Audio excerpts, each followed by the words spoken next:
परिचय। अमित, तुम क्या कर रहे हो? आओ राहुल, तुम तो जानते ही हो कि हमारे गणित के अध्यापक ने हमें नया पाठ परिमेय संख्याएं पढ़ाया है। मैं प्राकृतिक संख्याओं, पूर्ण संख्याओं और पूर्णांकों के बारे में जानता हूँ, लेकिन परिमेय संख्याएं क्या होती हैं? यह संख्याएं अंश और हर के रूप में होती हैं, जिसका अंश शून्य या कोई धनात्मक पूर्णांक होता है और जिसका हर एक धनात्मक पूर्णांक होता है। मैं समझा नहीं? आओ, मैं तुम्हें समझाता हूं। उद्देश्य। इस पाठ के अंत में आप निम्न करने में सक्षम हो जाएंगे: परिमेय संख्याओं को परिभाषित करना, समान परिमेय संख्याओं को लिखना, परिमेय संख्याओं की तुलना करना, परिमेय संख्याओं को उनके मानक स्वरूप में परिवर्तित करना, परिमेय संख्याओं का जोड़, व्यावकलन, गुणन और भाग करना, परिमेय रेशनल संख्या की परिभाषा। रेशनल शब्द की उत्पत्ति रेशियो यानी अनुपात से हुई है। तुम्हारा मतलब है रेशियो 3:2 की, जिसे 3/2 भी लिखा जा सकता है, एक परिमेय संख्या है। हाँ, इसी प्रकार दो पूर्ण संख्याओं p और q का अनुपात, जिसमें q शून्य के बराबर ना हो, को p/q के रूप में लिखा जा सकता है। परिमेय संख्याओं को इसी रूप में व्यक्त करते हैं। परिमेय संख्या वह संख्या है जिसे p/q के रूप में लिखा जा सकता है, जहां p और q दोनों पूर्ण संख्याएं हैं और q शून्य नहीं है। राहुल, अब तुम बताओ कि क्या 4/5 परिमेय संख्या है? हाँ, 4/5 परिमेय संख्या है, क्योंकि यह p/q के रूप में है और q शून्य नहीं है। और क्या 3/4 परिमेय संख्या है? हाँ, क्योंकि 3 और 4 दोनों पूर्णांक हैं, अंश और हर। क्या तुम जानते हो कि अंश और हर क्या होते हैं? परिमेय संख्या p/q में p अंश होता है और q हर होता है। उदाहरण स्वरूप 3/7 में 3 अंश है और 7 हर है। क्या पूर्ण संख्याएं भी परिमेय संख्याएं होती हैं? हाँ, उदाहरण स्वरूप पूर्ण संख्या 5 एक परिमेय संख्या है, क्योंकि आप इसे 5/1 के रूप में लिख सकते हैं। इसी प्रकार पूर्ण संख्या 0 एक परिमेय संख्या है, क्योंकि इसे 0/2 या 0/7 के रूप में लिखा जा सकता है। समान परिमेय संख्याएं। अब मैं तुम्हें समान परिमेय संख्याओं के बारे में बताऊंगा। इस परिमेय संख्या को देखो। ये दोनों परिमेय संख्याएं समान हैं, लेकिन कैसे? क्योंकि जब हम किसी दी हुई परिमेय संख्या को किसी शून्येतर पूर्णांक से गुणा करते हैं, तो हमें एक अन्य परिमेय संख्या प्राप्त होती है, जो दी गई संख्या के समान होती है। उदाहरण स्वरूप 2/3 समान है 10/15 के। धनात्मक और ऋणात्मक परिमेय संख्याएं। क्या तुम जानते हो कि हम उस परिमेय संख्या को क्या कहते हैं जिसका अंश और हर दोनों धनात्मक हों? इस परिमेय संख्या को धनात्मक परिमेय संख्या कहते हैं। और ऋणात्मक परिमेय संख्याएं क्या होती हैं?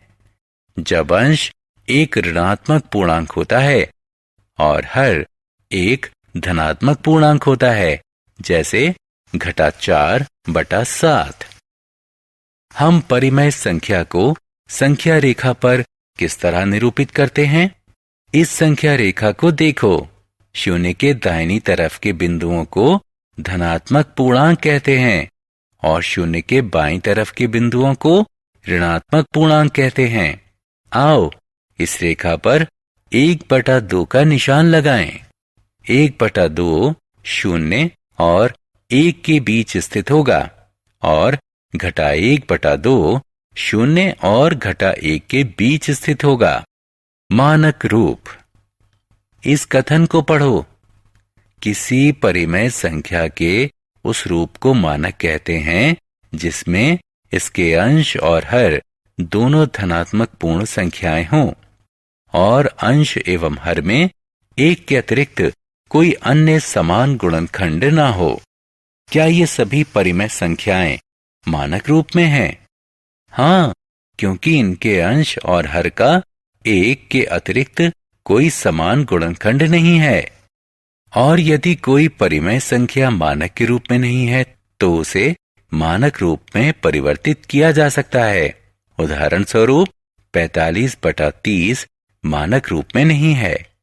हम अंश और हर को उनके महत्तम समापवर्तक से भाग देकर हम इसे मानक रूप में परिवर्तित करेंगे। 45 और 30 का महत्तम समापवर्तक 15 है। हाँ, अब हम अंश और हर को 15 से भाग देंगे, जिसके परिणाम स्वरूप हमें परिमेय संख्या घटा 3/2 प्राप्त होगी। तुलना। यदि हमें दो परिमेय संख्याएं दी जाएं, तो क्या तुम उनकी तुलना कर सकते हो? नहीं, मैं तुम्हें बताऊंगा कि परिमेय संख्याओं की तुलना कैसे करें। हम जानते हैं कि ऋणात्मक संख्याएं सदैव धनात्मक संख्याओं से छोटी होती हैं। हम परिमेय संख्याओं की तुलना संख्या रेखा के माध्यम से भी कर सकते हैं। संख्या शून्य से जितनी बड़ी दाहिनी तरफ स्थित होगी वह उतनी ज्यादा बड़ी होगी। उदाहरण स्वरूप 2/3 यहाँ स्थिति है और 1/3 यहाँ स्थित है। अतः कौन संख्या बड़ी है? 2/3। सही। अतः 2/3 बड़ी संख्या है 1/3 से। इसी प्रकार घटा 1/3 बड़ी है घटा 2/3 से, क्योंकि घटा 1 घटा 3 के दाहिनी तरफ स्थित है। दो परिमेय संख्याओं के बीच परिमेय संख्याएं। मान लीजिए कि a और b दो परिमेय संख्याएं हैं।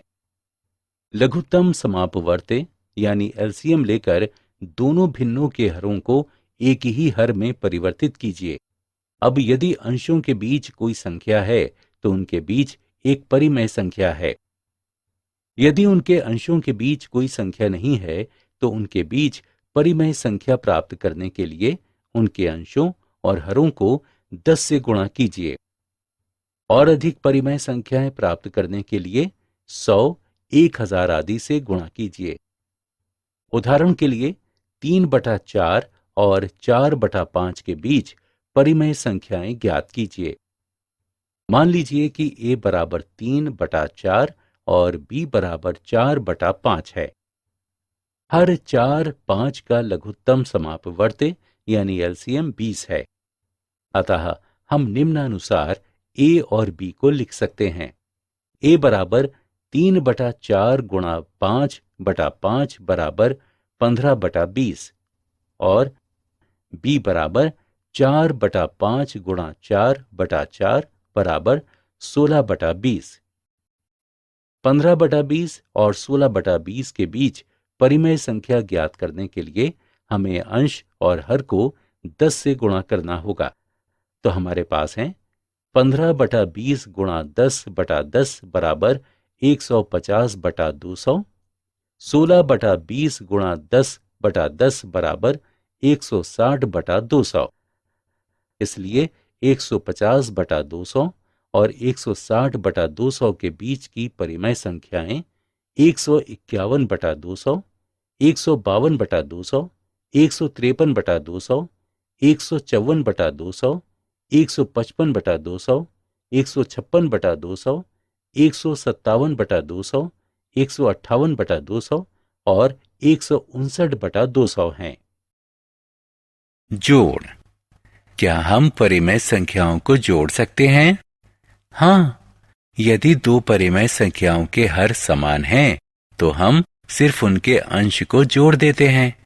उदाहरण के लिए 11/5 धन 7/5 का योग होगा घटा 11 धन 7/5, जो कि घटा 4/5 के बराबर है। और यदि परिमेय संख्याओं का हर समान ना हो, तब उस स्थिति में हम सबसे पहले हर का लघुत्तम समापवर्ती ज्ञात करते हैं। यहाँ लघुत्तम समापवर्ती 15 है। इसके बाद हम दी गई संख्या के समान एक ऐसी परिमेय संख्या प्राप्त करते हैं जिसका हर इस लघुत्तम समापवर्ती के बराबर हो। यहाँ घटा 7/5 बराबर होगा घटा 21/15 के, और घटा 2/3 बराबर होगा घटा 10/15 के। अब इन दोनों परिमेय संख्याओं को जोड़ दें। व्यवकलन। जोड़े की तरह जब हर समान हो तो हम सिर्फ अंश का व्यवकलन कर देते हैं और हर को समान रहने देते हैं। और यदि हर समान ना हो तो दोनों हर का लघुत्तम समापवर्ती निकालकर दी गई संख्याओं के समान परिमेय संख्याएं प्राप्त कर लेते हैं जिनका हर इस लघुत्तम समापवर्ती के बराबर होता है। इसके बाद दोनों परिमेय संख्याओं का व्यवकलन कर देते हैं। क्या तुम अंदाजा लगा सकते हो कि परिमेय संख्याओं का गुणन कैसे करते हैं? किसी परिमेय संख्या को किसी धनात्मक पूर्णांक से गुणा करते समय हम उस संख्या से सिर्फ अंश में गुणा करते हैं और हर को समान रहने देते हैं। बहुत अच्छे, अब तुम सीख गए। भाग शुरू करने से पहले मैं तुम्हें व्युत्क्रम या गुणनात्मक प्रतिलोम के बारे में बताऊंगा। ये व्युत्क्रम क्या होता है?